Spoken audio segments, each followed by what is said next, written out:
Kenapa? Ya karena waktunya sudah sudah miliun tahun gitu ya.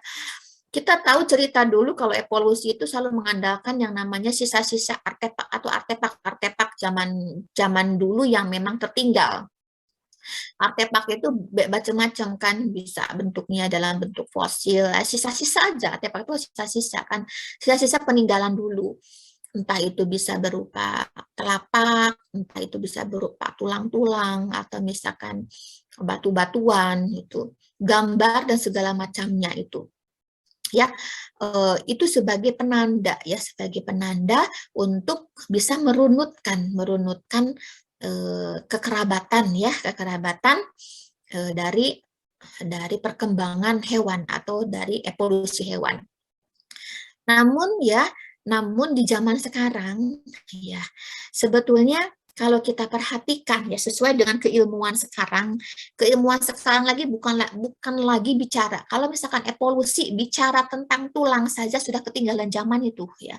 Karena evolusi itu sudah bicaranya bukan tulang belulang sekarang, tapi sudah bicara tentang genetika perkembangan ya, sudah bicara tentang embriologi, sudah bicara tentang anatomi ya, kemudian sampai ke fisiologi. Jadi kolaboratif dari disiplin ilmu tersebut yang memunculkan rentang waktu yang cukup singkat sehingga bisa menghasilkan diversifikasi banyak film yang ternyata ditemukan gitu. Sehingga teks taksonomi pun cukup pesat perkembangannya. Yang awalnya dulu misalkan menjadi suatu film, bisa menjadi super film, bahkan menjadi subfilm. Jadi berubah-ubah, yang awalnya klasis bisa menjadi subklasis, atau bisa menjadi super klasis. Karena apa? Karena keberagaman yang banyak ditemukan. Oh ini ternyata beda, oh ini ternyata sama. Jadi klasifikasi pengelompokan itu Iya. seiring dengan perkembangan genetika perkembangan, terutama itu kan secara genetika perkembangan itu maksudnya ada secara molekuler gitu kan, secara molekuler ternyata ya menghasilkan banyak penemuan-penemuan baru gitu maksudnya ya. Ya, salah satu adalah hewan yang memang akan dibahas daripada evolusi chordata ini adalah yang dikatakan tingkatnya lebih tinggi itu golongan vertebrata. Itu ya, di vertebrat itu ya sudah tahu, vertebrat itu berarti tulang belakang gitu ya. Jadi semua hewan yang memang satu tipe yang akan dibahas di sini. Yaitu yang benar-benar jadi ya mangga Pak Diki. Benar-benar adalah satu tipe yang ya cukup signifikan kalau misalkan diuji secara statistik inferensial mungkin pasti akan keluar kata signifikan, mungkin ya sudah mata kuliah statistik. Artinya banyak bukti, banyak data dan segala macamnya gitu maksudnya. Nah, namun ketika kayak harus slide show ya biar kelihatan ini. Nah, semacam ini adalah salah satu contoh saja. Ini salah satu contoh gambaran sisa yang hanya yang menempel pada bebatuan gitu. Tapi ini suatu rantai yang bisa menghubungkan kekerabatan gitu kan ya. Penemuan seperti ini pun sudah membuat para arkeolog ya. Para arkeolog itu happy ya, bahagia karena ini ada suatu penanda bahwa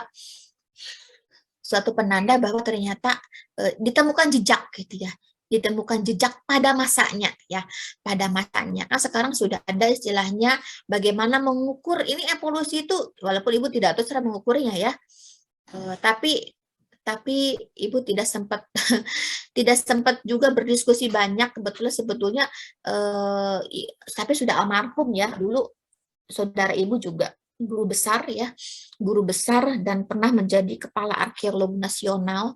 Jadi hobinya itu memang dia ke daerah arah Timur Tengah kemana hanya mencari jejak-jejak evolusi.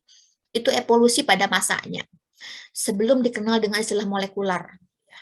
Dan ibu pun ketika itu ya belum lama menjadi dosen juga lah, masih kuliah dan tidak tahu banyak juga gitu ya. Jadi ya tidak banyak ingin tahu juga ya karena tidak berminatan juga. Ya, coba kalau beliau masih ada mungkin akan menjadi apa ya, menjadi cerita tersendiri. Ibu akan banyak berdiskusi segala macamnya itu. Kemudian ya, seiring dengan penemuan seperti contoh yang tadi adalah sebagai penanda pada masanya ya. Dan pada masa sekarang itu sekarang sudah di open access, orang bisa mengakses semacam NCBI itu, bisa mengakses apa sih, basa nitrogen yang bisa menjadi penanda ya untuk evolusioner, untuk evolusi, maksudnya untuk evolusi makhluk hidup gitu. Kita bisa banyak mengakses. Semacam ada salah satu bimbingan ibu juga, dia tidak melakukan penelitian di lapangan, dia hanya mendata saja secara online gitu kan ya, secara online di seputar paku-pakuan yang ada di kampus itu ya. Dia mengidentifikasi hanya mengandalkan dari aplikasi yang asal online saja. Nah, ketika ada misalkan ada paku sarang burung misalkan ya, sudah ada nggak riset yang paku sarang burung? Kemudian dia kopas itunya dari NCBI ya, karena itu kan beli open access sekarang. Di beli kopas misalkan yang kemiripannya mirip 100% link apa ya, basa nitrogennya, kemudian rantai aminonya, maksudnya aminonya di copy, nanti dicoba ditabulasi ya, di coding, maksudnya di coding ada paku ini, pokoknya tentang paku-pakuan ya beliau itu. Kemudian bagaimana dia kekerabatannya, itu ada yang dengan ibu juga yang demikian, sangat tidak capek, hanya ya gitu aja, hanya harus kuat kuota saja karena adalah online terus kan untuk membuka NCBI-nya gitu. Sebetulnya enteng sekali, risetnya enteng sekali. Ketika sudah menemukan semua asam gugus asam aminonya, tinggal nanti dihubungkan pakai aplikasi bagaimana kekerabatannya. Itu kan ada aplikasinya itu. Sangat mudah sekali sebetulnya itu riset yang demikian, tapi belum banyak juga di biologi kita. Ada satu bimbingan ibu dan ada hanya satu memang seangkatan ya, yang angkatan 2018 itu ya, yang membawa tema yang mengambil tema tentang itu. Ya, ikuti gitu supaya tahu lebih kekinian walaupun kita tidak action misalkan di perkembangan genetikanya karena alatnya belum ada, tapi dengan mengandalkan yang tersedia database di NCBI aja itu sudah menjadi suatu latihan yang luar biasa sebetulnya gitu. Nah, ini ada beberapa, salah satu kita langsung aja ke lebih simpel ya, kita mau melihat di sini, ini suatu kladogram ya, suatu kladogram yang cabang-cabang ini tidak hanya ditulis dengan asal, tapi ini berdasarkan perhitungan. Jadi berdasarkan perhitungan yang memang misalkan ini ya, misalkan ini ada cabang ke sini, itu ada maknanya, maksudnya ada maknanya. Kayak ini echinodermata itu kenapa bisa ada sebelum ini, misalkan sebelum cephalochordata ya. Artinya kalau dibaca kekerabatan ini dekat dengan sini. Ini dengan ini kerabat, lebih dekat kerabatnya maksudnya gitu kan ya. Lebih dekat kerabatnya ya. Kemudian ini jauh kerabatnya dengan ini ya. Ini dengan ini kerabatnya jauh bawa ke sini. Namun ini sebetulnya kladnya sama ya, jadi ibu nggak bisa memberi contoh yang lain. Ini kladnya sama. Kenapa dibikin kladnya sama? Ini ada rumusnya ya, ada rumusnya dan aplikasi sampai menayangkan gambaran seperti ini menginputkan data gitu ya. Datanya diinput ya, apa yang diinputkan itu tentunya muncul, kalau mau dimunculkan ya kayak gini munculnya ya. Ini Panda ini juga menanya. Jadi ini dihubungkan bagaimana kekerabatan satu dengan kekerabatan yang itu dekat dan tidak dekat, itulah maksudnya ya.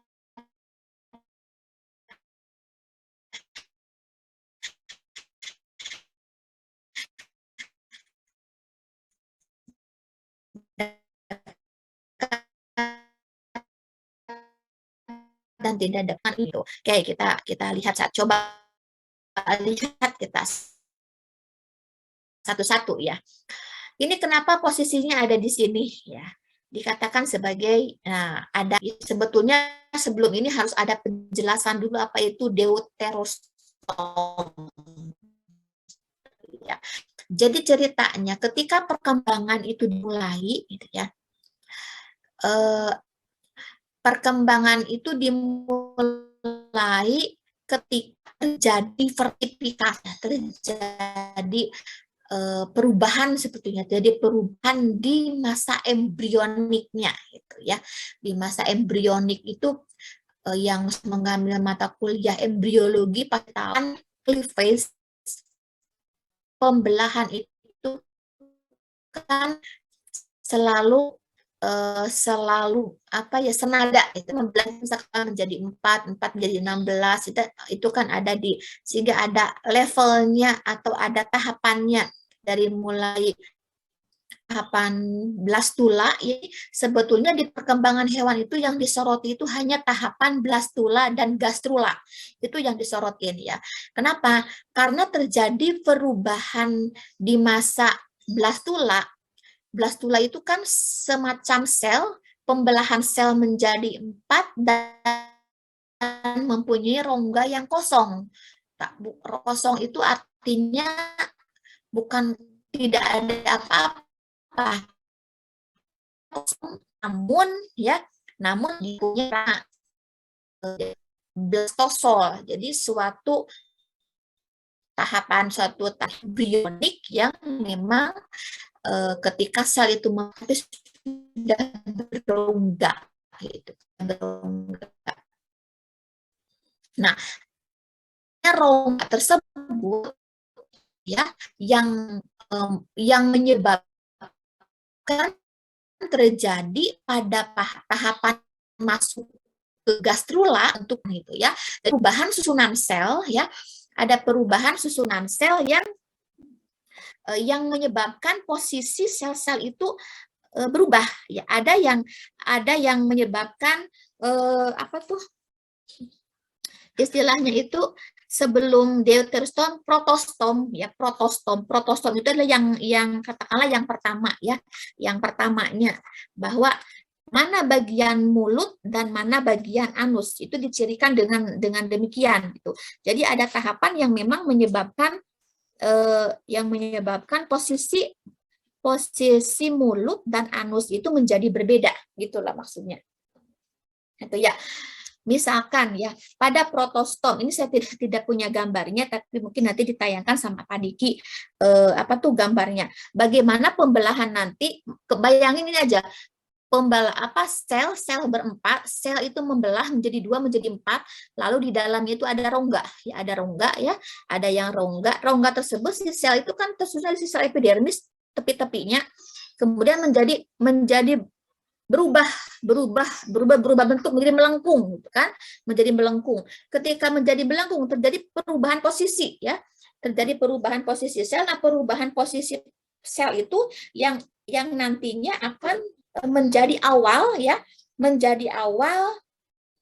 terjadi perkembangan secara katakanlah, misalkan dari dulu kita belajar invertebrata itu ada yang sifatnya, ada kategorisasi bahwa ciri utama bangun tubuh itu dari mulai apa tuh, yang tubuhnya padat ya, padat, aselomet, masih ingat gak kayak golongan platyhelminthes itu kan pipih itu padat, kemudian berjenjang bertingkat menjadi golongan nematod ya, yang katakan, atau pseudosolum, sampai kelihatan ada selom tapi dia semu ya, jadi agak rongga tapi semu, sebut pseudosolum, sampai naik lagi tingkatan menjadi selomet. Selomet itu artinya sudah berongga.